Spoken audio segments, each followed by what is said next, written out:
Bapak Ibu Dewan Juri yang bijaksana, inilah peserta dengan nomor urut 48, Andini Rahmadani Angkramati. Selamat menyaksikan. Pergi ke pasar membeli permata. Cakep. Berkilau indah menawan mata. Cakep. Andini Ramadhani Angkrawati itu nama saya. Siap berkisah untuk Anda semua. Makan nasi, lauknya ikan. Ditambah sambal pedas rasanya. Cakep. Tepuk tangan, mohon berikan. Tanda cerita akan segera dibuka. Yeay. Assalamualaikum warahmatullahi wabarakatuh. Waalaikumsalam warahmatullahi wabarakatuh.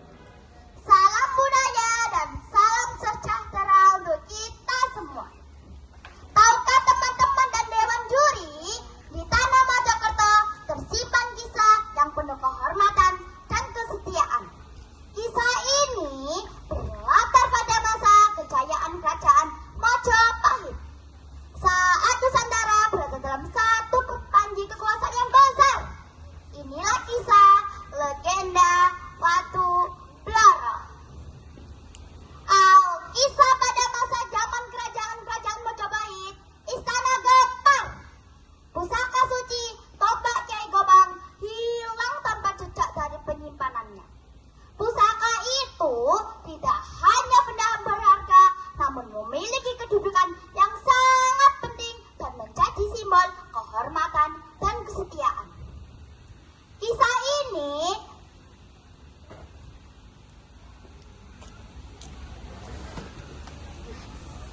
sehingga Baginda Raja pun marah, lalu memanggil panglima kepercayaannya, yaitu Wirobasam.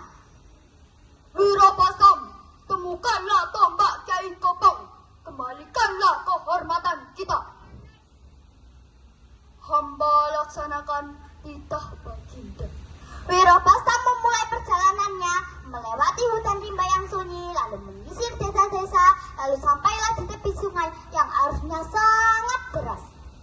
Di tepi sungai, ia bertemu seorang lelaki licik bernama Yuyu Kangkang. Yuyu Kangkang melihat Wirobasam dan melihat senjatanya, lalu ia berucap, prajurit gagah, serahkanlah kerismu padaku. Tidak, ini adalah nyawaku. Penolakan dari Wirobasam membuat Yuyu Kangkang sangat marah. Perkelahian pun muncul. Ha! Ha! Ha! Ha! Wirobasam terluka parah dan Yuyu Kangkang licik mendorong tubuh Wirobasam hingga terhanyut. Saat Wirobasam terhanyut, ia ditemukan seorang gadis desa yang lembut hatinya bernama Dewi Kemuning. Dewi Kemuning merawat Wirobasam dengan sepenuh hati di padepokannya. Selang beberapa waktu, Wirobasam akhirnya sembuh. Dari masa penyembuhan, Wirobasam dan Dewi Kemuning semakin dekat. Suatu hari, Dewi Kemuning bertanya kepada Wirobasam, siapa sebenarnya engkau? Aku hanyalah seorang prajurit biasa.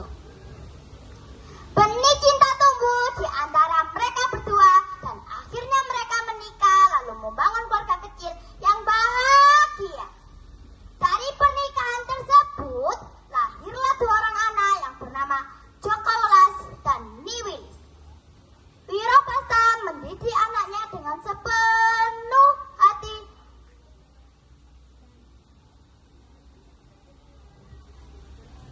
Dengan satu prinsip. Wirobasam mendidik anaknya dalam satu prinsip utama, yaitu kejujuran, tanggung jawab, menghormati orang tua, dan yang paling penting menjaga erat tali persaudaraan.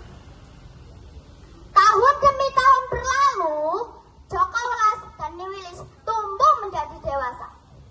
Namun, di lubuk hati Wirobasam masih teringat janjinya kepada Raja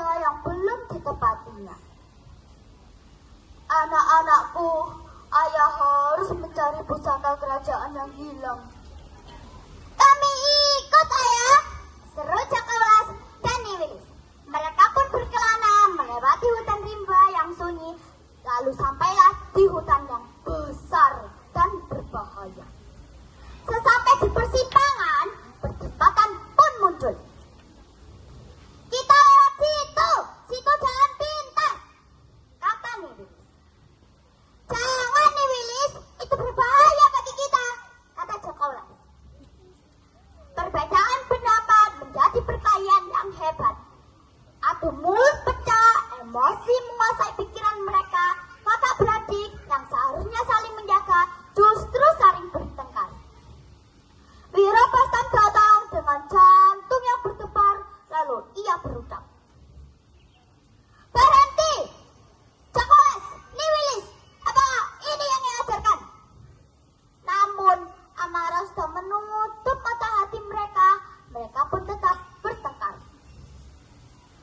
Melihat anak-anaknya dikuasai amarah, Wirabastam sangat kecewa. Dengan suara berat, ia menggetarkan bumi, lalu ia berucap, "Jika kalian terus dikuasai amarah, kalian harus menerima akibatnya." Seketika, langit menjadi gelap, tubuh Cokolas dan Niwilis mendadak kaku.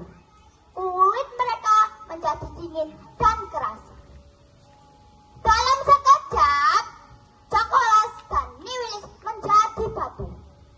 Salah satu batu jelmaan Niwilis memiliki corak seperti ayam blorok, sehingga masyarakat sekitar menyebutnya sebagai batu blorok.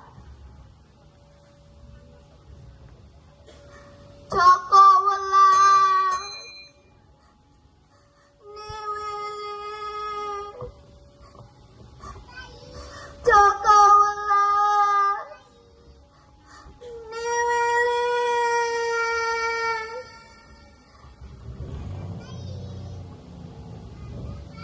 Hai teman-teman yang ada di sini, lihatlah dua batu ini. Batu ini bukan sekedar batu bisu yang teronggok di tanah Mojokerto. Batu ini adalah saksi dari sebuah pesan yang abadi. Ingatlah, amarah hanya akan membakar akal sehat dan membawa kerugian. Sedangkan keras kepala hanya akan menyisakan penyesalan yang membeku. Wahai teman-teman semua, kendalikanlah dirimu, hormatilah orang tuamu, dan jagalah erat tali persaudaraanmu, sebelum semuanya terlambat dan menjadi penyesalan yang takkan pernah bisa kembali lagi. Izinkan saya berpantun ya. Ya, Bunga melati di dalam taman, cakep, harumnya sampai ke ujung negeri. cakep. Sampai di sini saya sampaikan. Saya Andini Ramadhani Anggrati, izin undur diri. Wassalamualaikum warahmatullahi wabarakatuh. Waalaikumsalam Warahmatullahi wabarakatuh. Kami persilakan Kak Ayo kembali. Kak Inge.